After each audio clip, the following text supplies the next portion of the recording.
हर हर महादेव నేను గడిపే Vignesh Jan Sangh party state joint secretary SC ST state president వినిపిస్తుందా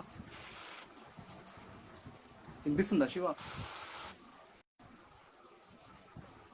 కంటిన్యూ చేయబోయా వాయిస్ వినిపిస్తుందా వినిపిస్తుందా ఓకే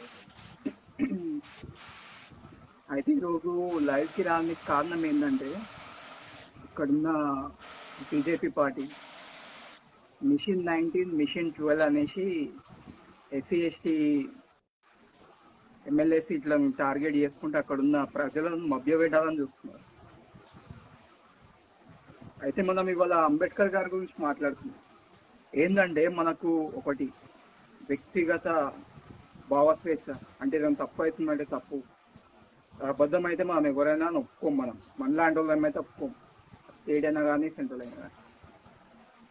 ఇట్లాంటిది ఒకటి ఉన్న తర్వాత కూడా మనం ఎట్లా చేస్తారంటే మనం క్వశ్చన్ చేస్తే వీళ్ళు నువ్వు చైనా పోయి బతుకు, నువ్వు చైనా వా, నువ్వు దేశభక్తునివా, నువ్వు హిందూ వ్యతిరేకివి, ఇట్లాంటివి అన్నీ ఎంత అగౌరవంగా ఉంటుందంటే అసలు మనకు మర్యాద లేకుండా అంత ఇష్టం ఉన్నట్టు వీళ్ళు ఇష్టం ఉన్నట్టు ఎట్లా పడితే అట్లా మాటలు. ఇంకా వీళ్ళు వచ్చి ఎస్సీ ఎస్టీ జాగాలలో వచ్చేసి వీళ్ళు మభ్య పెట్టాలని మళ్ళీ ఆలోచనలు. ఎట్లుంటుంది అంటే వీళ్ళు చెప్పేది ఒకటి చేసేది ఒకటి. 2022 ఫారెస్ట్ యాక్ట్ ఎవరు తెచ్చినారు? గిరిజనులను నాశనం పట్టిస్తుంది ఎవరు? ఇవి అడుగుతూనేమో ఇంకో మాటలు వస్తాయి. మళ్ళీ ఏమన్నంటే పొద్దున్న లేవగానే ఏంటంటే మేము అంబేద్కర్ గారికి మర్యాద ఇస్తాము, చేస్తాము అది ఇదని.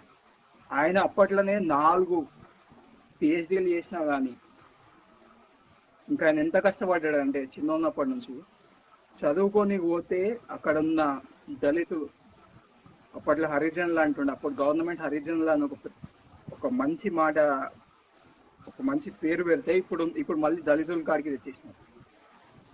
మనకి ఏంటంటే అప్పట్లో నీళ్ళు తాగాలంటే సపరేట్గా అక్కడున్న వాచ్మ్యాన్ లేకపోతే ప్యూనో వీళ్ళు నీళ్ళు ఇస్తేనే మనం తాగాలి ఆ రోజు, లేకపోతే నీళ్లు తాగడానికి కూడా మనకు ఉండదు. ఒక్కోసారి వాళ్ళు రాకపోతే ఆ రోజు మొత్తం నీళ్లు తాగకుంటుండాలి. ఇట్లాంటి పరిస్థితులలో మన అంగారిన వర్గాలు ఎవరెవరినైతే తొక్కేస్తున్నారు అగ్రకున్న కులాలు, నేను అందరిని అంటలేము, కొంతమంది మంచోళ్ళు ఉన్నారు దాంట్లో. వీళ్ళ గురించి డాక్టర్ అంబేద్కర్ గారు పోరాడారు. మనకి ఏంది రాజ్యాంగం అనేది తెచ్చినా కానీ రాజ్యాంగంలో ఒకటి ఉన్నాయన్నీ అమలు పరుస్తున్నారు. అవి రైట్ టు ఎడ్యుకేషన్ అనేసి ప్రతి ఒక్కరు 16 ఏళ్ళ దాకా ఫ్రీ ఎడ్యుకేషన్ అనేది ఉండాలంటే అది లేకుంటే వేసినారు.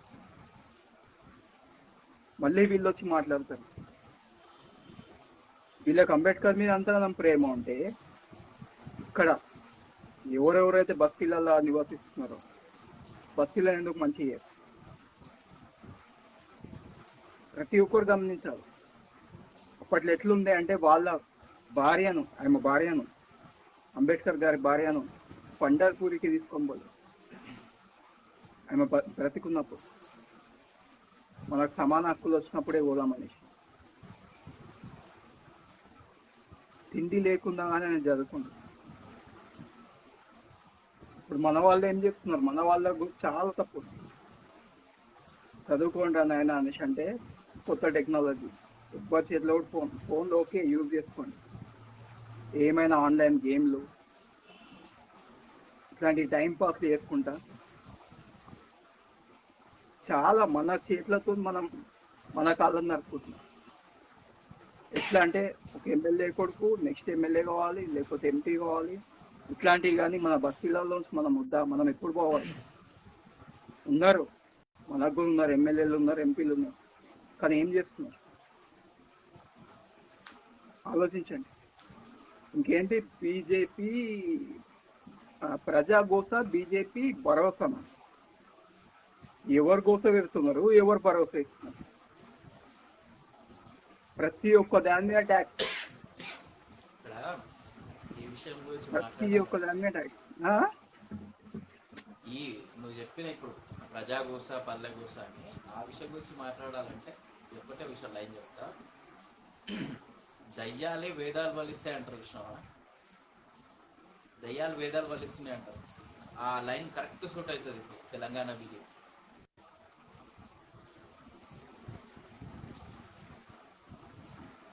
ప్రతి ఒక్క దాని మీద ట్యాక్స్. మళ్ళీ వీళ్ళు ఏమంటారు, పోండ్రి పోయి రైతుల దగ్గర కొనుక్కోండి, చాలా మంది తక్కువ ధరలు అమ్మేటోళ్ళు ఉన్నారు. సరే, ఊర్లలో ఉన్న వాళ్ళు పోయి కొనుక్కుంటారు. మళ్ళీ సిటీలో ఉన్న వాళ్ళ పరిస్థితి ఏంది? సిటీలో ఉన్న వాళ్ళందరూ నువ్వు బాగున్న వాళ్ళు కాదు కదా. Vignesh, sorry to interrupt. ఈ విషయం గురించి కొద్దిగా మాట్లాడాలంటే ఆడ మనం ఫేస్బుక్ లో పోస్టులు చూస్తుంటే social media, BJP social media, అరే చచ్చిపోతే జిఎస్టీ లేదంటారా, అయితే జిఎస్టీ గురించి మాట్లాడేటోళ్ళు అంతా చచ్చిపోండి. నేను ఆ మూర్ఖులకు అంటున్నా, సాటి మనిషిని చచ్చిపోవడానికి నువ్వు ఓవన్విరా, మీరు మనుషుల జంతువుల? ఆడ జిఎస్టీ లేదు కాబట్టి చచ్చిపోండి ఫ్రీ. ఎవడరా చెప్పిండు? అరే నోట్ల ఏమంటారు, నోట్ల పెండ మైండ్ల పెండ పెట్టుకున్న మీలాంటి వాళ్ళకి అర్థం కాదు అవి. సావులో కూడా జిఎస్టీ పెట్టిండు, అది మీకు తెలియదు. ఇవి ఏమి తెలియకుండా మనుషులు చచ్చిపోమంటారు. ఇంకోటి ఏమంటాడు, ఊర్లలో పాల ఫామ్లు ఉంటాయి, పాల కేంద్రాలు ఉంటాయి, అక్కడ పోయి కొనుక్కోవాలి. అండ్ ఆయన ఊర్లలో కూడా పాలు డైరెక్ట్ కంపెనీలకు అమ్ముతారు. పాడేవులు ఉంటే వాటి నుంచి పాలు పిక్కి కంపెనీలకి, గేదెలు ఉంటే పాలు పిక్కి కంపెనీలకి ట్యాంకర్లు వస్తే పొద్దున 3:30కి 3 గంటలకి 3:30కు ట్యాంకర్లు వస్తే ట్యాంక్లో పోసేసి రాపించుకుంటారు. ఎందుకంటే మా మేనమామలకు కూడా కరీంనగర్లో పాడావులు ఉన్నాయి, వాళ్ళు చేసేటివి కూడా ఇదే. ఇది నేను చూసిన కాబట్టి చెప్తున్నా. ఊర్లలో కూడా జనాలు ప్యాకెట్ పాలు కొనుక్కొని తాగుతున్నారు. మీరు చెప్పే నాటకాలు ఎట్లున్నాయనంటే అబద్ధాలు చెప్పే నీకు కూడా హద్దుపద్దు లేకుండా చేస్తున్నారు. అరే నేను ఒక విషయం చెప్తున్నా, సరే సిటీ విషయానికి వద్దాం. నువ్వు చెప్పింది ఊర్లలో విషయం కరెక్టే అనుకుందాం. విఘ్నేష్, సౌండ్ వినిపిస్తుందా అది? ఓకే, మీరు చెప్పే ఊర్లలో మీరు చెప్పిందే కరెక్ట్ అనుకుందాం రా. నేను నువ్వు సిటీకి రా, నువ్వు హైదరాబాద్కి రా. హైదరాబాద్లో పుల్లపాలు ఎంతకు అమ్ముతారు తెలుస్తుంది మీకు? పుల్లపాలు ఎంత లీటర్ అమ్ముతారో మీకు తెలుస్తుందా? ఒక మధ్యతరగతి వాడు, పేదోడు అంతంత లీటర్ పెట్టి అంత ఆడ ఏమంటారు తెలుసా విఘ్నేష్? 2 లీటర్ల కన్నా మేము తక్కువ పోయమంటారు. ఆడు పుల్ల కొనుక్కోవాలంటే లీటర్ 2 లీటర్స్, ఒక ఫ్యామిలీలో 1/2 లీటర్ సరిపోతుంది భయ్. అట్లాంటి వానికి 1 లీటర్ కొనుక్కొని ఏం చేసుకుంటాడు వాడు? జిఎస్టీ పడదు కదా అని చెప్పి, అబ్బా జిఎస్టీ పడదు, నేను 1 లీటర్ కొనుక్కుంటా ఎక్కువ రేటు పెట్టి. అరే నైనా జీతాలు వచ్చేటోళ్ళకి నెలంతా కలిసి ఒక బడ్జెట్ ఫిక్స్ చేసుకుంటారు. పాలకింత, సౌదలకింత అని చెప్పి ఫిక్స్ చేసుకుంటారు. మీలాంటి దరిద్రులకి ఒక పేద మధ్యతరగతి ఏం తెలుస్తుందిరా? మీరు సొంతంగా మీరు అనుభవిస్తూ కూడా ఏం చేస్తారంటే పార్టీ ఎదగాలి, పార్టీ ఇలా మనం ఇట్లా చెప్తే మనకు పైసలు వస్తాయి అని చెప్పి మీరు అబద్ధాలు చెప్తారు. అది మీకు కూడా తెలుసు మీరు చెప్పేది అబద్ధం అని, తిరిపి మీరు కావాలని చెప్తారు. దాన్ని సిటీకి రా, హైదరాబాద్కి రా, హైదరాబాద్కి వచ్చి పాల్గొనరా చూస్తాను. పుల్ల పాల్గొను. మాట్లాడే ముందు ఒళ్ళు దగ్గర పెట్టుకొని మాట్లాడండి. తెలంగాణ ప్రజలంటే, అరే నాయనా నాకు ఒక విషయం అర్థం కాదు, సాటి తెలంగాణని నువ్వు పార్టీల పరంగా పక్కన పెట్టేరా. పార్టీల పరంగా పక్కన పెట్టి పార్టీలకు అతీతంగా మాట్లాడుకుందాం.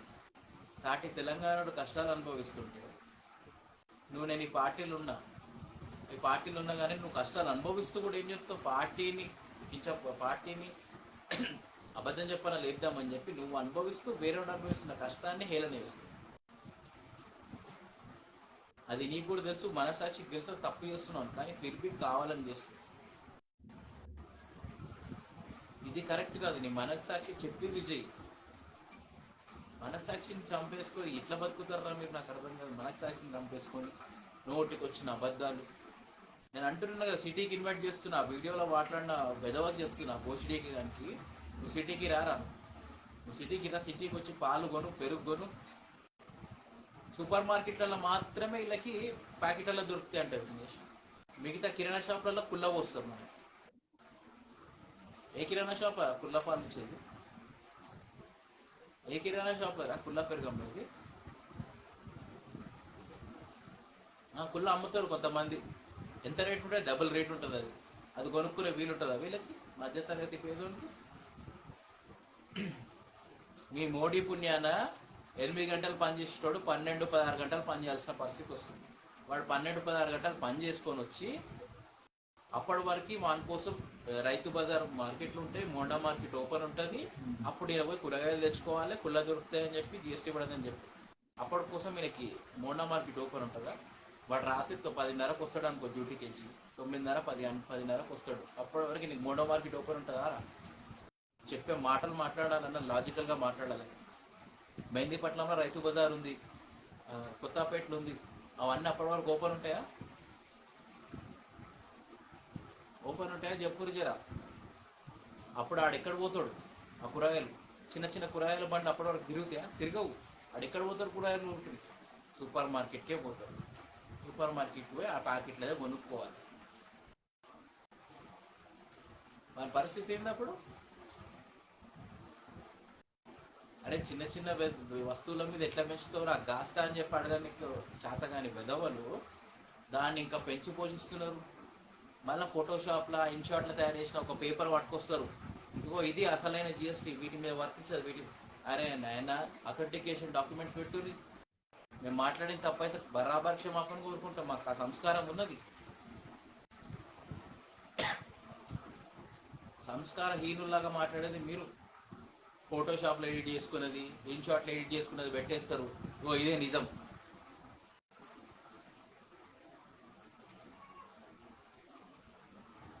నిజం మాట్లాడే దమ్ము లేనప్పుడు నువ్వు చచ్చిన శవంతో సమానం, అది గుర్తుపెట్టుకో. నియంత్రణ వ్యవహరిస్తున్న వ్యక్తులకి సపోర్ట్ చేయడం అంటే పూర్తి దేశానికి నువ్వు వ్యతిరేకంగా మాట్లాడడం. ఏం తెలుసు మీకు జరుగుతున్న విషయాలు? అరుణాచల్ ప్రదేశ్లో అసలు అట్లాంటివి జరుగుతలేదు. కొత్తగా మళ్ళీ ఒక గ్రామం మొత్తం నిర్మించారు. ఆల్రెడీ నిర్మించిన గ్రామం కాక కొత్తగా నిర్మించిన మళ్ళీ ఇంకో గ్రామం. 50 కిలోమీటర్లు కవర్ చేసినాం. 50 కిలోమీటర్లు అంట. 50 కిలోమీటర్ల విస్తీర్ణం ఎంత ఉంటుందో తెలుసా? దేని మాటలు మాట్లాడతారు. ఇంకో విషయం, బుందేల్ఖండ్ చాలా గొప్పగా ఫోటోషాప్ ఏమంటారు, పైనుంచి మన హెలికాప్టర్లు పెట్టి దాన్ని వీడియో షూట్ చేయించారు. ఇలా గొప్పతనం చూపించుకోవాలి. 3 రోజులకే 2గా చీలిపోయింది ఆ రోడ్డు. ఒక విధవ ఏమంటాడు, అది కాంట్రాక్టర్ల తప్పంట. మరి అక్కడ కాంట్రాక్టర్లు తప్పు అయితే ఇక్కడ జగన్ చేసేది కూడా, జగన్ సొంతంగా పోయి వేయడు కదా, డాంబర్ వేసి అది వేసి చేయడు కదా. జగన్ కూడా కాంట్రాక్టర్కే ఇచ్చి ఉంటాడు. కేసీఆర్ కూడా లండన్ చేస్తానా డల్లాస్ చేస్తానా, కేసీఆర్ కూడా ఒక కాంట్రాక్టర్కే ఇస్తాడు తప్ప వాడు సొంతంగా కట్టాడు కదా. మీ ఇక్కడ అది మిస్టేక్ అవుతుంది, అక్కడ మోడీ చేస్తే మిస్టేక్ కాదంట. ఏ రకంగా మాట్లాడతారు? లాజిక్ లెస్ మాటలు. ఎవ్వడు సొంతంగా కట్టడు, పైసలు ఇచ్చి కాంట్రాక్టర్ టెండర్లు ఇచ్చి కట్టిపిస్తారు. అట్లా అని చెప్పి వాళ్ళ తప్పు కాదని అనొద్దు. వాళ్ళకి తెలుసు వీడు నాసిరకం కట్టడాలు కడతాడని తెలిసే వాడికి కాంట్రాక్ట్ ఇస్తారు, ఎందుకంటే వాడు కమిషన్లు ఎక్కువ ఇచ్చాడు. ఈ మాత్రం సెన్స్ లేకుండా ఎవ్వడు ఏ కాంట్రాక్ట్ ఇయ్యడు. లావాదేవీలు చూసుకుంటారు, నీకెంత నాకెంత. ఇట్లాంటి పరిస్థితులు దేశవ్యాప్తంగా ఉన్నాయి. నేను ఇంకో విషయం కూడా,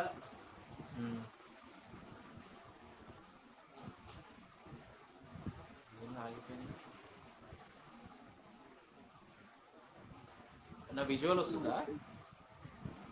ఓన్లీ ఫోటో వస్తుంది, వీడియో వస్తుంది.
ఓకేనా? ఓకే. సో నెట్వర్క్ ఇష్యూ అనుకుంటానే ఇట్లా పరిస్థితి దేశవ్యాప్తంగా నడుస్తుంది. వీళ్ళు ఈ రకంగా మనల్ని ముందరికి తీసుకోబోతున్నారు. ప్రతి దాంట్లో జిఎస్టీ ఒక నియంతలాగా మొహమ్మద్ గజనీ గోరీ లాంటి వాడు సేమ్ ఇట్లాంటివే నియంతలాగా ఇష్టం వచ్చినట్టు నేను పెంచుకుంటూ పోతా, ఇష్టం వచ్చినట్టు నేను చేసుకుంటూ పోతా. కొన్ని మంచి చేస్తుంది.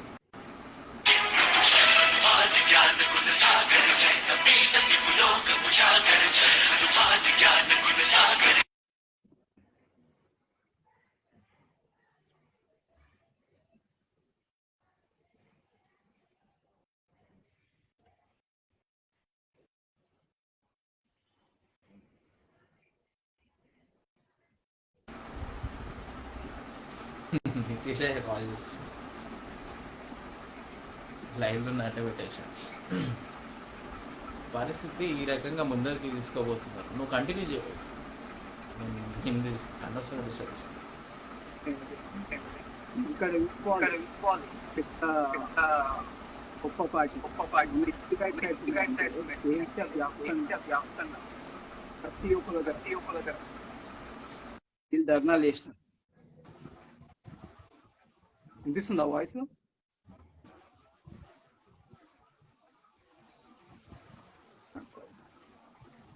దేశవ్యాప్తంగా ధర్నాలు చేసినారు. వీళ్ళకంటే వీళ్ళ పార్టీ మీద ఈడీ రైట్స్ అయినప్పుడే వీళ్ళు ధర్నాలు చేస్తారు, కానీ ప్రజలకు ఇబ్బంది అవుతున్నప్పుడు అయితే వీళ్ళు రోడ్ల మీద ప్రతి ఒక్క తెలంగాణలో గమనించాలి. వీళ్ళు ఇంకా ఏంటంటే అక్కడ ఉన్నాయన ప్రెసిడెంట్ ఎవరైతే ఉన్నారో ఏమన్నారు కాంగ్రెస్ హెడ్ ని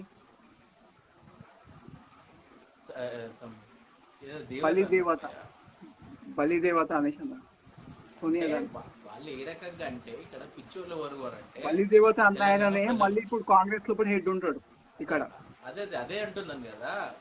వీడు ఎట్లా ఉంటారంటే ఈ రేవంత్ రెడ్డి అనేటోడే ఒక్కడే కాదు ఈ పరిస్థితి. చాలా మంది నాయకుల పరిస్థితి అదే. ఒక స్టాండ్ మీద ఉండరు. వాళ్ళకి ఏంటి అని అంటే సెల్ఫ్ రెస్పెక్ట్ అనేది ఉండదు. మనము రాజకీయాల గురించి వింటాం కదా, శాశ్వత శత్రువు అనేటోడు ఒకడు ఉంటాడు, శాశ్వత మిత్రులు అనేటువంటి రాజకీయాలు ఉండరు అంటే. సో అది వాళ్ళు బాగా మైండ్ ఎక్కించుకొని ఫాలో అవుతున్నారు. ఏ రకంగా అంటే నువ్వు అన్న చాలా మంచి పాయింట్, చాలా గొప్ప పాయింట్. నేను ఈ విషయంలో కూడా మనం మాట్లాడదాం అంటున్నాం. ఇదేంటి అంటే ఐదర్ కాంగ్రెస్ గవర్నమెంట్ ఫామ్ అయితే వాడు ఏం చేస్తాడు, ప్రతిపక్షం సపోర్ట్ చేయకపోతే ఆ ప్రతిపక్షంలో ఉన్న వాళ్ళని ఈడీ రైట్స్, సిబిఐ రైట్స్ వాళ్ళ కంపెనీస్ మీద వాళ్ళు ఇళ్ళ మీద చూస్తారు.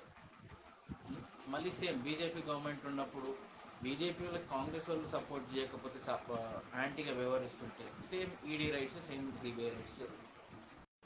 నేనేమంటా అంటే మనం ఒక ప్రజాస్వామిక దేశంలో ఉన్నాం, బతుకుతున్నాం. ప్రజాస్వామ్యంలో అతిపెద్ద ప్రజాస్వామ్యంగా చెప్పబడే భారతదేశం. ఇక్కడ ప్రజాస్వామ్యం అనేది ఎక్కడ గుడ్డిదైందో మీకు తెలుసుకోవాలి. కాంగ్రెస్ గవర్నమెంట్లో ఉన్న, బీజేపీ గవర్నమెంట్లో ఉన్న వాళ్ళ పార్టీలో కూడా కరప్టెడ్ ఎమ్మెల్యేస్, ఎంపీస్, మినిస్టర్స్ ఉంటారు. వాళ్ళ మీద ఈడీ రైట్స్ ఎందుకు జరుగు? వాళ్ళ మీద సిబిఐ దాడులు ఎందుకు జరుగు? వాళ్ళ మీద వాళ్ళ ఆస్తుల మీద ఎందుకు ఎంక్వైరీ జరగదు? ఎప్పుడైనా గమనించాం మనకి ఇట్లాంటి విషయాలు వద్దు. వీడేమో జై శ్రీరామ్ అని రెచ్చగొడితే శివం కావాలా, శివాలు కావాలా అని చెప్పి వీడు రెచ్చగొడితే వీటితో వెళ్ళిపోతుంది. అదే కాంగ్రెస్ ఉందనుకో కాంగ్రెస్ కి సపోర్ట్ చేస్తాం. ప్రజలు ఏంటంటే నిజంగా ప్రేక్షక పాత్ర ఇంకా ఏంటంటే వహించేటోళ్ళలాగా కుల్ల 10 రూపాయలు ఉంటే 3 రూపాయలు తిని 7 రూపాయలు ఖర్చు చేస్తారు ప్రజలకు కాంగ్రెస్ పార్టీ ఒక ఒక గొప్ప మేధావి అంటాడు, మీద. అమెరికా యూఎస్ఏలో కూర్చొని, కాంగ్రెస్ 10 రూపాయలు ఉంటే 7 రూపాయలు తినైనా సరే 3 రూపాయలు ఖర్చు పెడుతుంది, బీజేపీ అయితే 10కి 10 తింటుంది. అంతకుముందు ఈ పార్టీలో రాకముందు చాలా సార్లు అన్నా, అయితే ఇండిపెండెంట్ లెక్క నిల్చుంటాను మా ఏరియా నుంచి. దించవద్దు నువ్వు. మీ ఏరియా అంత మంచిగా కావాలంటే, నీ బస్తీ మంచిగా కావాలంటే కార్పొరేటర్. ఇక్కడ ఇంద్రమ్మ ఇల్లు ఇచ్చింది అనేసి నాకు తెలిసి మా అంటే పతంగ్ పార్టీ 2 సార్లు గెలిచింది అంతే కార్పొరేటర్ లెక్క. అంతకుముందు ఉన్నది మొత్తం కాంగ్రెస్, ఒక్కసారి ఏమో టీఆర్ఎస్ కార్పొరేటర్. మా బస్తీ ఎట్లుంటుంది అంటే డంప్ యార్డ్ లెక్క ఉంటుంది. ఒక అంబులెన్స్ రావాలని ఇబ్బంది లెక్క ఉంటుంది ఇప్పటికీ కూడా. ఇంకా కేటీఆర్ గారు ఏమన్నారంటే ఒక 4 ఏళ్ల కిందనో 5 ఏళ్ల కిందనో, ప్రతి 30 కిలోమీటర్స్ లిమిట్స్ లోపల చెత్త అనేది ఉండద్దు, ప్రతి ఒక్క బస్తీ ప్రతి ఒక్క ఏరియా నీట్గా ఉండాలి. కానీ దళిత బస్తులు నీట్గా కావు. ముంగట మాట్లాడనీకి ఒక మాట, చేసేది ఇంకోటి. నేను ఆల్మోస్ట్ అన్ని పార్టీలకి క్వశ్చన్ చేస్తున్నా, కొద్దిగా రఫ్గా మాట్లాడుకుందాం. అంటే వాడుక భాషలో మాట్లాడే మాటలు మనం మాట్లాడుకుందాం. ఈ రోజుకి మాదిగోడు అంటే ఆయనకు వాళ్ళ కోసం అట్రాసిటీ లాంటి చట్టం ఉంది కాబట్టి ముంగట మాదిగోడని మాట్లాడలేక ఇంకేంటిది చులకనగా ముంగట జస్ట్ యాక్టింగ్ చేస్తారు. ఆడు చేయగలిపినా కూడా నమస్తే భయ్య అంటారు, మళ్ళా వెనకాల చేయి తుడుచుకుంటారు. వాడిని ఎక్కడ పెట్టాలి అక్కడే పెడతాడు. ఒక గ్యాంగ్లో కూడా ఇట్లాంటి పరిస్థితులు నేను ఎన్నో చూసినాను. దీనికి నా ఇల్లేం అతీతం కాదు, నేను అబద్ధాలు మాట్లాడను. నా ఇల్లేం అతీతం కాదు. నేను బచ్పన్లో ఉన్నప్పుడు కొంతమంది ఎస్సీస్ అంటే ఎస్సీ ఫ్రెండ్స్ ఉంటారు. ఇప్పుడు మనం చిన్నప్పుడు మనకి ఎస్సీ ఏంది బీసీ ఏంది ఇవన్నీ అసలు కులం అంటే ఏందో కూడా తెలియని పరిస్థితులల్లా చెప్తున్నా. మా ఇంట్లో పరిస్థితి కూడా చెప్తున్నా ఎట్లుండేను. చిన్నగాడు అని చెప్పి మా ఫ్రెండ్ ఒకడు, మళ్ళా పెద్ద చిన్న అని ఇంకొక ఆయన సేమ్ అక్కడ, వీళ్ళంతా ఎస్సీ వాళ్ళు. మా నాన్నమ్మ చెప్తుండే, అరే మాదిగోళ్ళతో ఏం తిరుగుతున్నావు, మాదిగోళ్ళు అంటే ఏంది అని అడిగింది చిన్నప్పుడు. అరే వాళ్ళ కులంతో కోళ్ళు, వాళ్ళని మనం ఒప్పుకోవద్దు, వాళ్ళ ఇళ్ళలో పోవద్దు. నాకు అర్థం కాదు వాళ్ళ దగ్గర ఏం తప్పు ఉందో నాకు ఈ రోజుకి అర్థం కాలేదు. నేను మొండినా కొడుకుని కదా, వాళ్ళ ఇట్లనో కూర్చొని తింటుండే, వాళ్ళ ఇట్లనో తిరుగుతుండే. మా నాన్నమ్మ ఏంది అని అంటే పెద్ద ఆమె కాబట్టి ఆమెకు రెస్పెక్ట్ ఇవ్వాలి కాబట్టి, ఆమెను ఎదిరించలేని చిన్న పూరని కాబట్టి దాచుకొని పోతుంది. సో ప్రతి ఇంట్లో ఇట్లాంటి పరిస్థితులు ఉన్నాయి. అబద్ధాలు మనం మాట్లాడుకోకుండా నిజాలు మాట్లాడుకుంటే చెప్తాం. ప్రతి ఇంట్లో ఈ రోజుకి పరిస్థితులు ఇట్లనే ఉన్నాయి. మాదిగోళ్ళు అని అంటే బా మాదిగోళ్ళతో ఏం తిరుగుతున్నారు. అరే ఒక అమ్మాయి ఒక ఎస్సీ వ్యక్తిని లవ్ చేస్తున్నారు, లైక్ చేస్తున్నారు. చిన్న ఏజ్లో తిరిగితే తప్పు, కానీ ఒక సర్టన్ ఏజ్ మేజర్స్ అయినాక వాళ్ళ ఇష్టాలు ఉంటాయి కదా, తిరుగుతారు. నువ్వు పోయిపోయి మాదిగోని ప్రేమిస్తావు, పోయిపోయి మాదిగోనితో తిరుగుతున్నావు. మన కాందాన్ని ఏంది, మన కులం ఏంది, మనమేంది నాకు ఈ రోజుకి అర్థం కాదు. వాడు చేస్తున్న తప్పేంది, వాళ్ళు చేసిన తప్పేంది. బీసీలని గొప్పగా చెప్పుకుంటున్న వెధవలారా మనమందరం కూడా ఒకప్పుడు దళితులు అనే వాళ్ళు మనము ఒక్కటే. మనని ఈ రోజుకి నేను చెప్తున్నాను కదా, నాకు రఫ్గా నేను ఒక 2 years బ్యాక్ హిందూయిజం కోసం చాలా కట్టర్గా వ్యవహరిస్తున్న రోజులల్లో బిఎస్పీ పార్టీ వాళ్ళు కానీ కొంతమంది, బ్రదర్ నువ్వు ఏ క్యాస్ట్ గురించి అంటే నువ్వు ఈ క్యాస్ట్లో నన్ను గొప్పగా అని ఫీల్ అవుతున్నాయేమో, నిన్ను కూడా శూద్రుడే అంటారు, ఈ బాపన్నోళ్ళు నిన్ను కూడా శూద్రుడే అంటారు, మనం కిందగానే చూస్తారు బ్రదర్, ఒకసారి పురాణాల్లో తవ్వి చూడు అని అన్నప్పుడు నేను ఆ రోజు ఆలోచించి చదవడం మొదలు పెడితే అప్పుడు నాకు అర్థమై, వాడు ఈ రోజుకి మనకి ముఖం చూసి కులం చూసి బొట్టు పెడతాడు. దేవునికి లేని కులం వీళ్ళకి కావాలి, గుడికి పోవాలంటే కులం. ఈ రోజుకి కూడా మనం అక్కడక్కడ వింటూనే ఉన్నాం, దళితుడు గుళ్ళ పోయిండని చెప్పి గొడవ జరిగింది, ఆ వ్యక్తిని కొట్టిరు లేకపోతే ఏదో చేసిరు. అరే దళితుడు అని చెప్పాడు, ఏమన్నా పుట్టుకతోటి ఏదన్నా శాపం ఉందా? లేదా ఆ జాతే గలీజ్ జాత? లేదా వాళ్ళంతా దొంగల, వాళ్ళంతా లంగల? ఏంది దళితులు అంటే? ఏంది దళితులు ఈ దేశానికి ఎంత కాంట్రిబ్యూట్ చేసింది? పురాణాలు తోపి చూడు, దళితులు ఏం చేస్తారో చెప్తారు. రారా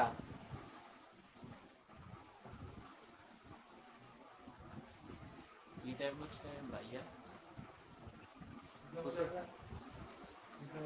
నేను ఈ బృందాన్ని చెప్తే బయటకు చూడలేదు, ఏమవుతుంది. ఇది పరిస్థితి ఈ రోజుకి మన సమాజంలో ఉన్నది. ఇవి మాట్లాడితే చాలా మందికి నచ్చవు. ఏమని నచ్చవు? అరే ఇడు మొత్తం దళిత సపోర్టు, మనం ఇది దూరం పెట్టాలి. చెప్తున్నా కదా, నేనున్న సామాజిక వర్గం వాళ్ళు కూడా దూరం పెట్టే అవకాశం ఎక్కువ ఉంటుంది. బయటికి నటిస్తారు బ్రదర్, చెప్తున్నా కదా, బయటికి కులం లేదు ఏం లేదు అని నటిస్తారు, అంతే నటన. మనిషిని మనిషిగా చూసేటోడే నా దృష్టిలో గొప్ప కులమోడు, పెద్ద కులమోడు. నా దృష్టిలో మనిషిని మనిషిగా చూడు చాలు. అరే బ్రదర్, నేను అంటున్నా హిందూయిజం అని మనం నెత్తి మీద వేసుకొని తిరుగుతున్నాం. ఓకే, నువ్వు దేని మీద?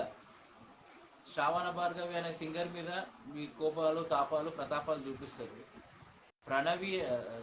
ప్రణతి అనే ఒక యాక్ట్రెస్, కర్ణాటకకి సంబంధించిన ఆమె, తెలుగు ఫిలిం కూడా చేసింది. ఆమె ప్రతి హిందూ ప్రాబ్లంకి ఒక ప్లకార్డ్ పట్టుకొని వస్తుంది, లేదా దాని మీద ఇంగ్లీష్లో మాట్లాడుతుంది. మీరు ఆమెను గొప్ప వ్యక్తి, అరే సూపర్గా మాట్లాడుతుంది అని చెప్పి ఫేమస్ చేస్తున్నారు, చేసారు. మరి అట్లాంటి గొప్ప కళాకారిని పెళ్ళై ఒక పాపనో బాబు పుట్టిన తర్వాత కూడా ఆమె బికినీ ఫోటోషూట్ చేస్తుంది. మీ ఇంట్లో ఆడపిల్లలకి సేమ్ అట్టనే చేసుకోమని చెప్తారా? మరి ఆమె హిందూ గొప్ప యువతి కదా, హిందూ గొప్ప ఏమంటారు, హిందూ సమాజానికి చాలా గొప్ప సేవలు చేస్తుంది కదా. మరి ఆమెను ఫాలో అవ్వమని చెప్పండి మన ఇంట్లో. మరి ఇంట్లో ఆడపిల్లలు బికినీ షోట్లు ఇవన్నీ. మళ్ళీ కంగనా రనౌత్ని కూడా ఫాలో అవ్వమని చెప్పండి. ట్రాన్స్పరెంట్ డ్రెస్లు ఇస్తుంది కదా ఆమె, అంటే లోపల బాడీ పార్ట్స్ మొత్తం ట్రాన్స్పరెంట్ బయటికి కనిపించేటట్టు డ్రెస్సింగ్స్ వేసి చెప్తారు కదా. ఈ రకంగా వ్యవహరిస్తుంటే, ఈ రకంగా వ్యవహారాలు ఉంటే మీరు అట్లాంటి పిల్లల్ని, అట్లాంటి వ్యక్తుల్ని ఫాలో అవ్వమని చెప్పండి మీ ఇంట్లో ఆడపిల్లలు. బ్రాహ్మణ సంఘాలు, అన్నమాచార్య సంఘాలు, అరగైనా దేశంలో ఉన్న సమస్యల గురించి మాట్లాడే దిక్కుదివానం లేదు.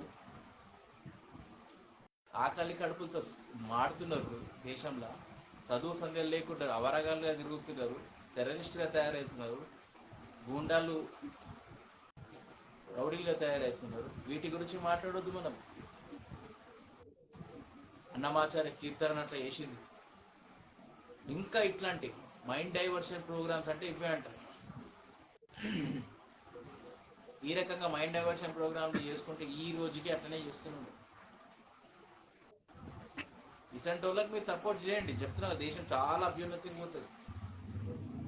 మీకు ఎగ్జాంపుల్ చెప్తా, జపాన్ లాంటి చిన్న దేశంలో సంవత్సరానికి యావరేజ్గా 1,20,000 పేటెంట్లు రిజిస్టర్ అవుతున్నాయి.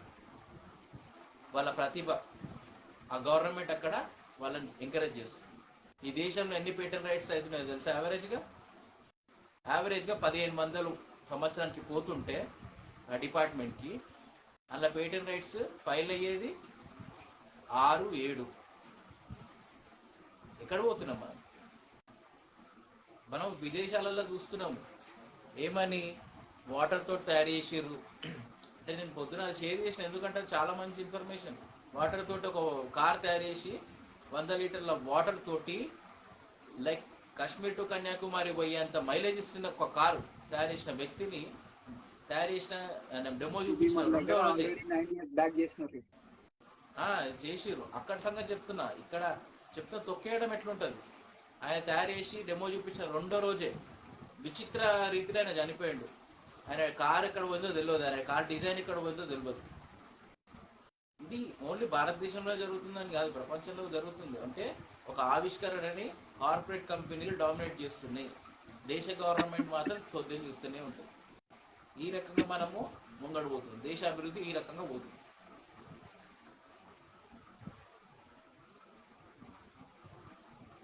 ఇంకా మనం నేను అర్థం హిందుత్వం గురించి చేసుకోకపోతే మాట్లాడాలి ఇప్పటికే అనుకుంటున్నా. శివ, హిందుత్వం గురించి మాట్లాడాలి. మాట్లాడు. అయితే హిందుత్వం అనేది ఎట్లుంటది అంటే, మొన్న నువ్వు రేవంత్ రెడ్డి పోస్ట్ పెట్టినావు అనుకుంటారు ఈడీ రైట్స్ గురించి. అదే ఈడీ రైట్స్ అవునవును. గురించి ధర్నా చేస్తుంది.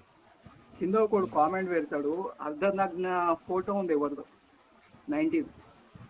ఈమె గురించి మీరు మాట్లాడే ఇదా మీ బతుకులకు హిందూయిజం లోపల ఆడవాళ్ళకి ఇచ్చే ఇంపార్టెన్స్? ఆమె కావచ్చు కాంగ్రెస్ పార్టీ హెడ్ కావచ్చు, కానీ మరీ ఇంత చీప్ గా అదే కదా, అదే కదా అనడం మన అవసరమా? హిందూ ధర్మం. అంటే హిందూ మీ ఇళ్ళ ధర్మం అదే మనకి ఏం నేర్చుకున్నారా? నేర్పించింది? అదే చెప్తున్నా, హిందూ ధర్మం మనకి ఏం నేర్పిస్తుంది అంటే స్త్రీని గౌరవించాలి అని చెప్తుంది.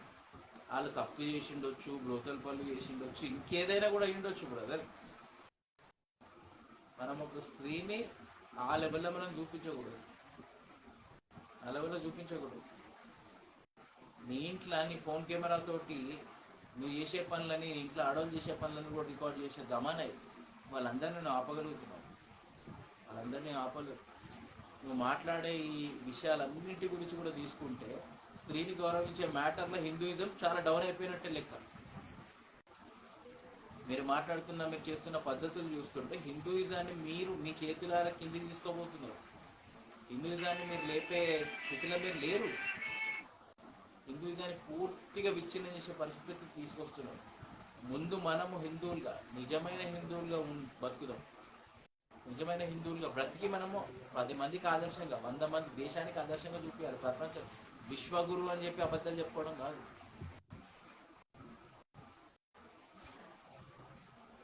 ఇంక ఇక్కడ వచ్చేసి గోరక్షణ అంటారు. స్మృతి ఇరానీ వాళ్ళ కూతురు రెస్టారెంట్లా ఏంటది, బీఫ్ టంగ్ డిష్ ఒకటి, మొత్తం ఉంది, బీఫ్ డిషెస్ అన్నీ ఉన్నాయి. బీఫ్ పోర్కు ఇవన్నీ పొద్దున్న లేవగానే గోరక్షణ అంటారు ఇక్కడ. అయ్యో ఎట్లా అంటున్నావు? బీజేపీ ఉండడం వల్లనే గోమాత ఉంది, బీజేపీ ఉండడం వల్లనే నువ్వు హిందూయిజం. అంతకుముందు మనం హిందూ పేర్లు పెట్టుకోలేదు, మనం వేరే పేర్లు పెట్టుకున్నాం. ఇప్పుడు బీజేపీ ప్రభుత్వం రాగానే మనకు హిందూ అని పేర్లు వచ్చినాయి. ఇట్లాంటి ముచ్చట్లు చెప్తారు పొద్దుగాల లేవగానే. మా మీద క్వశ్చన్ చేస్తే ఏమంటారు, చైనాకి వెళ్ళిపోండి, నీకుంటే వెళ్ళిపోండి రా, పోయి ఆడపోయి కప్పలు తినాలని ఉంటే పోయి ఎంజాయ్ చేయండి. మాకెందుకు? మాకు ఈ దేశం పట్ల మాకు ప్రేమ కాబట్టి మేము ప్రతి ఒక్కటి మాట్లాడతాం. మీకు అంత ప్రేమ దేశం ఉంటే గురించి దేశం ఇట్లా అయిపోతుందని ప్రశ్నిస్తున్న ప్రతి ఒక్కడు దేశభక్తుడు. దాన్ని ఏమంటారు, జిఎస్టీ పెరిగితే చావుల జిఎస్టీలే చచ్చిపోండ్రు అనేటోడు దేశ ద్రోహి నా దృష్టి. ఎందుకంటే మీరు దేశంలో ఇష్టం వచ్చినట్టు చట్టాలు చేస్తాము, ఇష్టం వచ్చినట్టు ప్రజల్ని పీడించుకొని తింటాము, పేద మధ్యతరగతి వాడిని బ్రతకనివ్వకుండా చేస్తామనే దాన్ని సపోర్ట్ చేసే బెదవలు మీరు దేశభక్తుల, దేశ ద్రోహుల. మీ విజ్ఞతకే వదిలేస్తున్నాం మేము. ఏమన్నా అంటే పొద్దున్న లేవని చైనాకి వెళ్ళిపోండి అంటారు. చైనాకి వెళ్ళిపోండి, పాకిస్తాన్కి వెళ్ళిపోండి. మీకు అంత ప్రేమ ఉంటే ఓన్ రాపోయి మీరు పీడబోతారు మాకు. అరే నేను మీరు చెప్తున్నాను దరిద్రం కదా, వెళ్ళిపోతే సగం కంటే ఎక్కువ. దేశంలో మీరు చేసిన అభివృద్ధులు చెప్పుర్రు రా భయ్, అభివృద్ధి చెప్పుర్రి, అభివృద్ధులు చెప్పరు. మత విద్వేషాలు ఎన్ని రేగొట్టారో నేను చెప్పమంటే నేను చెప్తా, మళ్ళీ లిస్ట్ ఉంది నాకు. అరే మీరు కాంగ్రెస్ గవర్నమెంట్ ని తిడుతున్నారు రా నాయన, కాంగ్రెస్ గవర్నమెంట్ తప్పులు చేసింది మీరు తిడుతున్నారు, కరెక్ట్. మరి మీరు చేస్తుంది మీరు వచ్చి పీకిన పనులు ఏందో చెప్పాలని అడుగుతున్నా. నేను డైరెక్ట్గా బండి సంజయ్కి బీజేపీ, తెలంగాణ బీజేపీ వాళ్ళకి అడుగుతున్నా, స్మృతి ఇరానీ మీరు సపోర్ట్ చేస్తుర్రా చెప్పాలి. అరే యాక్సిడెంటల్ ఎంపీ అరవింద్, నిజామాబాద్ అరవింద్, నువ్వు చెప్పు సమాధానం. పెద్ద పొగరు నీ ఏమంటారు, నీ గమండి మాటలు మాట్లాడడం కాదు, దాని మీద అమ్మాయితో ఏపీ సమాధానం చెప్పు. స్మృతి ఇరానీ చేస్తున్న పనికి, స్మృతి ఇరానీ బిడ్డ చేస్తున్న పనికి మీరు సపోర్ట్ చేస్తున్నారా? పొద్దున్న లేస్తే బీజేపీ వాళ్ళమంతా గోరక్షణ, హిందుత్వము, గోమాత ఏమంటారు దేశమాత, ఏమంటారు జాతీయ ప్రాణిగా చేయాలని మాట్లాడే మాటలన్నీ అబద్ధాలే కదా. కేంద్ర మంత్రి ఇట్లాంటి పనులు చేయవచ్చా? నేనేమంటున్నా అంటే మీరు యాజ్ ఎ బిజినెస్ మ్యాన్ ఏమైనా చేయొచ్చు, I don't care about that. కానీ మనం బయట చెప్పుకునేది ఏంటి, జై శ్రీరామ్ అంటాం, ये నందన్ की భూమి అభినందన్ की భూమి వాజ్పేయి ఏ బోలే ఓ బోలే అని చెప్పి పార్లమెంట్ లో స్పీచ్ దంచడం కాదు. పందింది ఏమన్నా నువ్వే చెప్తున్నావు, అమ్ముతున్నావు. ఎట్లాంటి సిటీలో నీ రెస్టారెంట్ ఉంది, ఎట్లాంటి స్టేట్ అని రెస్టారెంట్ పెట్టినావు? డ్రగ్స్ స్టేట్ అంటారు గోవాని, డ్రగ్స్ స్టేట్ అంటారు గోవాని. అట్లాంటి స్టేట్లో మీరు రెస్టారెంట్ బార్ సారీ, అది కూడా ఫేక్ డాక్యుమెంట్స్ పెట్టి. నా కూతురు 18 సాల్ కాదు, ఆమె కాలేజ్ సర్టిఫికేట్లలో ఉంది, ఆమె 26th ఇయర్ రన్నింగ్ అవుతుంది. చెప్పేవన్న అబద్ధాలు, దొంగ మాటలు. బండి సంజయ్ గారికి దమ్ముంటే దీని మీద సమాధానం చెప్పాలి. మీరు సపోర్ట్ చేస్తున్నారా స్మృతి ఇరానీకి? బండి గోవును సంజయ్ వస్తారన్నా బండి సంజయ్ వదిలేసి ఇక్కడ పెద్ద ఆయన ఉండు, పెద్ద మనిషి రాజా సింగ్. రాజా సింగ్ ఆయననే ముంగడికి వస్తాడు కదా. రాజా సింగ్ అనేది నేను ఎందుకు ఇప్పుడు ఏమంటారు, తెలంగాణ అవుటర్స్ పోయే వాళ్ళు విజిటర్స్. రాజా సింగ్ కానీ మిగతా వాళ్ళు కానీ వాళ్ళంతా విజిటర్స్ అనమాట. వాళ్ళు ఎప్పుడు జంప్ అయిపోతారు, మన చేతిలో ఎప్పుడు వెళ్ళి బయటకి మనం పంపించేస్తాం వాళ్ళు. ఈరోజు కాకపోతే రేపు అంతే. ఏమంటే తెలంగాణ బిడ్డలే అడుగుతున్నారు, నేను గోవుని కోస్తారన్న అట్లాంటి వాళ్ళకి ఇద్దామా అన్న ఓటు, అట్లాంటి వాళ్ళకి చేస్తారా అన్న సపోర్ట్. మరి గోవుని కోస అమ్ముతున్నారన్న మీ దాంట్లో, మీ మేడం అమ్ముతున్నది, పందిని కోస్తుందన్న, పంది కూర తిని పెడుతుందన్న మీ మేడం బిడ్డ. ఆ పైసలతోటి బతుకుతున్నా వాళ్ళు. దీనికి ఏం సమాధానం చెప్తావన్నా? తంబాకేసుకున్నంత ఈజీ కాదు స్వామి మాట్లాడము. నిజాలు బయటికి వస్తే ఆ గుండు మీద ఎంటికలు మొలుస్తాయి నీకు. హిందుత్వం మీదేసుకోగానే కాదు, హిందుత్వాన్ని పూర్తిగా ఫాలో కావాలి. బండి సంజయ్ అడుగుతున్నా, బరాబర్ అడుగుతా, నీ ఇంటి ముంగట్టుకొచ్చి అడుగుతాం. అక్కడ గెలిచినావు కదా ఎంపీగా, వేములవాడ టెంపుల్ దర్గా తీసే దమ్ము లేదు, నువ్వు మాట్లాడతావు ఇవన్నీ మాటలు. మేము వస్తాం చెప్తున్నా, నీతో పాటు మేము వస్తాం. తీసే దమ్ము ఉన్నదా చెప్పు. మా పార్టీ వాళ్ళని ఒక్క ఎమ్మెల్యేని అక్కడ కరీంనగర్లో గెలిపించిన, అంటే వేములవాడ ప్రాంతంలో గెలిపించిన, ఎంపీగా గెలిపించిన, మొదట చేసే పని మాకు దమ్ము ఉంది కాబట్టి చేస్తాం, దర్గాను మీకు పడేస్తాం. మీకుందా దమ్ము? దమ్ము లేని మాటలు అబద్ధాలు మాట్లాడు కాదు. యాక్సిడెంటల్ ఎంపీ గుండు అరవింద్కి కూడా ఛాలెంజ్ చేస్తున్నా, సపోర్ట్ చేస్తున్నావా స్మృతి ఇరానీకి? పొగరు మాటలు మాట్లాడుతావు కదా, ఒంటి నిండా కౌరం పెట్టుకొని మాట్లాడుతున్నావులే. అదే నిజామాబాద్ ప్రజలు నీకు రాబోయే ఎలక్షన్లో చావు దెబ్బ చూపించబోతున్నారు.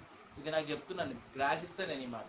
నీలాగా అబద్ధపు బాండ్ రాసియా, నిజమైన బాండ్ రాసిస్తా. నువ్వు ఓడిపోవడం ఖాయం కాబట్టి ఎమ్మెల్యే కాన్స్టిట్యున్సీ వెతుక్కుంటున్నావు. ఆ ఉన్న ఎమ్మెల్యే కాన్స్టిట్యున్సీలో నువ్వు గెలిచే పరిస్థితి లేవు. ఇది గుర్తు చెప్తున్నాను. బండి కాక నువ్వు ఇన్ని మాటలు మాట్లాడుతున్నావు. సిరిసిల్లలో నా ఛాలెంజ్ యాక్సెప్ట్ చేయి, నేను నిన్ను ముంగట నిల్చుంటా. అవన్నీ ఎందుకు పోయి, నేను మా నితీష్ చారిని నించోబెడతా. నువ్వు వీడికి రమ్మంటావు చెప్పు, ఆడ నించోబెడతా. చెప్పు, గెలిచే దమ్మున్నదా నీకు చెప్పు. ఈ ఛాలెంజ్ నువ్వు యాక్సెప్ట్ చేయి దమ్ముంటే. నిజాలు మాట్లాడదాం. మతం పేరు ఎత్తకుండా నువ్వు ఓట్లు అడిగే దమ్ము నీకున్నదా? నువ్వు చేసిన పనులు చెప్పు, ఓట్లు అడిగే దమ్ము నీకున్నదా? ఓ అబద్ధాలు మాట్లాడటం కాదు. యాక్సిడెంటల్ ఎంపీస్ మీరంతా, కిషన్ రెడ్డి కాక, బండి కాక, యాక్సిడెంటల్ బ్రాండ్ అంబాసిడర్ అరవింద్ కాక, సోయం బాబురావు అయితే పాపం ఆయన సోయి లేకుండానే ఉంటాడు. పాపం ఇక్కడ ఉంటాడు, అసలు ఆయన బ్రతుకున్నాడో లేదో కూడా ఎవరికి తెలియదు, అట్లా ఉంటాడు ఆయన. యాక్సిడెంటల్ ఎంపీస్ నలుగురు ఎంపీస్. ఇక టీఆర్ఎస్ వాళ్ళ గురించి మాట్లాడడం ఎందుకన్నా అని చెప్పి సోకాల్డ్ బీజేపీ వాళ్ళు క్వశ్చన్ చేస్తారు. అరే దొంగలని తెలిసినాక వాళ్ళ గురించి ఏం మాట్లాడతాం? 2 టర్మ్ల నుంచి వాళ్ళు దొంగలు లంగాలని తెలుసు, వాళ్ళ గురించి ఏం మాట్లాడతాం? గెలిపించిన వాళ్ళకి గెలవాలి. నేనేమంటా అంటే, హిందుత్వం పేరు చెప్పుకొని ఓట్లు వేయించుకున్న మొగోళ్ళు పనులు చేయకుండా ఉన్నప్పుడు హిందువులు అడుగుతారు, అయితే కట్టర్ హిందూ, నాకు ఫస్ట్ రైడ్ ఉంటుంది నేను అడగని. సమాధానాలు చెప్పు. వీళ్ళు ఉన్నారే ఇంతమంది, ఇది ఒక చిన్నపాటి జనసంఘ అనేది, వీళ్ళు ఏం చేస్తారు అని అంటే ఏకు మేకై కూసుంటాం మీకు రేపు రేపు ఏకు మేకై కూసుంటాం. నీకు మోడీ దేవుడు, మాకు రాజ్యాంగం దేవుడు.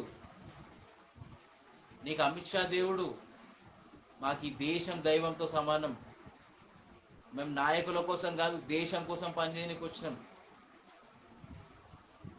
తిరంగా యాత్ర, తిరంగా అభియాన్ యాత్ర చేసుడు కాదు. ఆ తిరంగా కింద బతుకుతున్న ప్రజలు ఎట్లాంటి పరిస్థితుల్లో బతుకుతారో తెలుసుకో ముందు. అరే నాయన, ముందు మీ మోడీకి ఒక 100 కెమెరాలు కొనిపించి ఆయన బెడ్ మీద పెట్టుర్రు. ఆయన కెమెరా ఎక్కడ ఉంటే అక్కడ చూసుకుంటుంది తప్ప మనిషి ముంగటున్నాడు వెనకాల ఉన్నాడు పట్టించుకోడు. కెమెరా ఉంటే చాలు. కెమెరా ఉన్నా కూడా ఇట్లా కిందికి పంపిస్తాడు. ఏ జర్రా కెమెరా వచ్చింది, నేను కనిపించాలి. డిజిటల్ కెమెరాలు కానీ ఆయనే యంగ్ ఏజ్ లో ఉంటే మాత్రం మా మిస్టర్ వరల్డ్ అవుతుండే, మిస్టర్ యూనివర్స్ కూడా అవుతుండే. అసలు బాపతి. దయచేసి రాష్ట్ర ప్రజలు నేను ఎందుకు చెప్తున్నా అంటే, కొత్తగా వాళ్ళని ఎన్నుకోండి బ్రదర్. పాత చింతకాయ పచ్చడి లాగా ఈటెల రాజేందర్, అరే ఈటెల రాజేందర్ ఏం చేసిండని గెలిపిస్తున్నారు మీరు ఒక్కసారి మీరు ఆలోచించిరా? కనీసం హుజరాబాద్ లో డిగ్రీ కాలేజ్ తెచ్చుకోలేని ఒక వెధవ మాట్లాడతాడు. అభివృద్ధి ఏం చేసినావు పోయి అని అడుగురి. అభివృద్ధి ఏం చేసిరు అని అడుగురి. సమాధానాలు రావు. ఊర్లలో తిరిగిండే కదా ఆయననే, అమ్మ అయ్యా నాకు ఓటేరు అని చెప్పి. పైస ప్రభావంతో గెలిచిండు తప్ప, నిజం చెప్తున్నా, పైస ప్రభావంతో గెలిచిండు తప్ప ఆయన దగ్గర కూడా పొటెన్షియాలిటీ లేదు. ఇక రఘునందన్ రావు గారు ఎందుకు గెలిచిరని అంటే, తిప్పి తిప్పి తిప్పి 3 సార్లు 4 సార్లు పోరా పో అని చెప్పి పంపించేసి ఆఖరికి అమ్మ పాపం బతిమలాడుతున్నాడు, కాలేజీలు పట్టుకుంటున్నాడు, ఇన్ని సంవత్సరాల నుంచి తిరుగుతున్నాడు. ఒకసారి గెలిపించి ప్రతాపం మీద చూద్దామని అనుకున్నాడు. గెలిపించి ఆయన ప్రతాపం కూడా చూస్తున్నాడు. అరే నాకు అర్థం కాదు, ఇక్కడ రాష్ట్ర ప్రభుత్వము కేంద్ర ప్రభుత్వం మేమిస్తున్నామంటే మేమిస్తున్నాం. ఇక్కడ కేసీఆర్ ఇస్తుంటాడు, ఆడ మోడీ ఇస్తున్నాడు. మోడీ ఇంట్లోకి వెళ్ళి తెచ్చి పెడుతున్నాడా, కేసీఆర్ ఇంట్లోకి వెళ్ళి తెచ్చి పెడుతున్నారా? ప్రతి పైసా ప్రజలది. ప్రజల పైసలు ప్రజల కోసం బాధ్యతగా ఖర్చు పెడుతున్నామని ఒక్కడు చెప్పడే. ఇసంటోళ్ళ మీరు నాయకులుగా పూజ చేస్తున్నది? బ్రదర్, వీళ్ళు దేశాన్ని అమ్మేసి వేరే దేశాలలో ఐలాండ్ కొనుక్కొని వెళ్ళిపోతారు. ఇక్కడ కావాల్సింది బానిసలుగా బతకాల్సింది మనము. ఆ విషయం గుర్తుపెట్టుకున్నారనుకో మైండ్లా, మీకు ఎవరు కోటేయాలి, ఎవరితో ఎట్లుండాలని మీకు అర్థమవుతుంది. నాకు తెలిసి మనం చాలా సమయం తీసేసుకున్నాం అనుకుంటారు. లాస్ట్ ఒక్క నిమిషం అయితే, ఇక్కడ ఉన్న యువత ప్రతి ఒక్కరు గమనించాలి. ముఖ్యంగా 18 ఏళ్ళ నుంచి 23, 24 ఏళ్ళ దాకా మిమ్మల్ని మభ్యపెట్టడానికి మీ ఇంటి దగ్గరకు వస్తారు, మాట్లాడతారు, మీ బస్తీలలో వస్తారు, ప్రతి ఒక్క పార్టీ వాళ్ళు వస్తారు. మనకి పబ్జీలు ఇవి టైం పాస్లు తిండి పెట్టే బ్రదర్. రేపు మనల్ని ఎట్లా అంటే బానిసలు, కాల్ముక్త బాంఛాన్ని కాడికి తీసుకుని వస్తారు. ఆ బతుకులు అవసరమా? లేకపోతే ఇప్పుడే అప్రమత్తంగా ఉంది కొత్త వాళ్ళని తెచ్చుకుంటారా?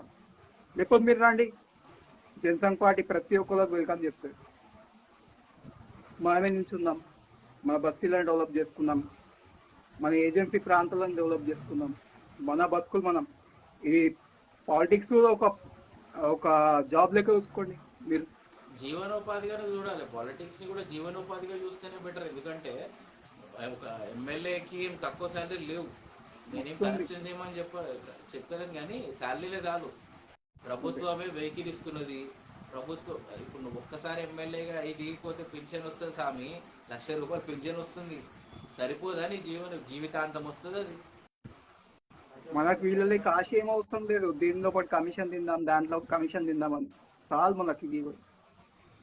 ఆలోచించండి, జీవనోపాధి లెక్క ఎంచుకోండి పాలిటిక్స్.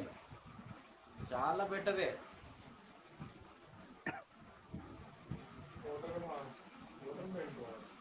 దయచేసి నేను ఏమంటున్నా అంటే, ఓటర్ కూడా ఎప్పుడో ఒక్కసారి మీరు పాలిటిక్స్ అని ప్రత్యక్ష రాజకీయాలకి రావాలి.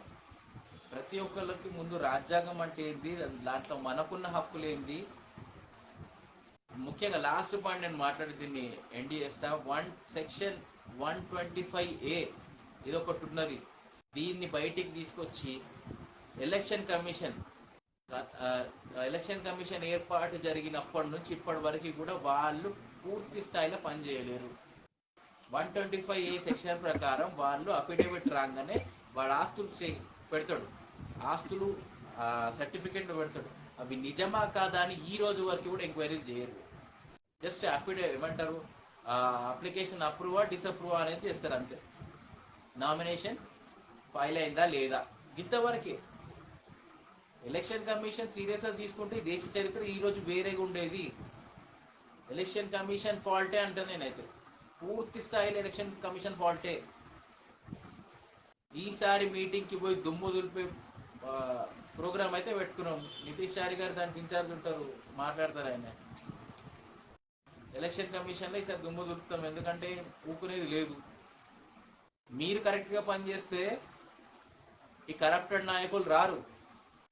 5 ఎకరాలు ఉన్నాయని చెప్పి పెడతాడు ఆయనే, పోయి అక్కడ చూస్తే తెలుస్తుంది 5,000 ఎకరాలు ఉంటాయని. మీరు కనుక ఎంక్వైరీ చేస్తే, ప్రాపర్ ఎంక్వైరీ చేస్తే ఆయన నామినేషన్ రిజెక్ట్ అయిపోతుంది. అట్లా ఎంతమంది రిజెక్ట్ అవుతారు? నిజమైన నాయకులు అప్పుడే కదా బయటపడేది. దయచేసి ప్రజలు ఇట్లాంటి విషయాలు వాటి మీద కాన్సన్ట్రేషన్ చేసి తెలుసుకోవాలి. దీని మీద కూడా అవగాహన మేము తేబోతున్నాం రాబోయే రోజు. జై శ్రీరామ్, జై తెలంగాణ, భారత్ మాత. జై తెలంగాణ.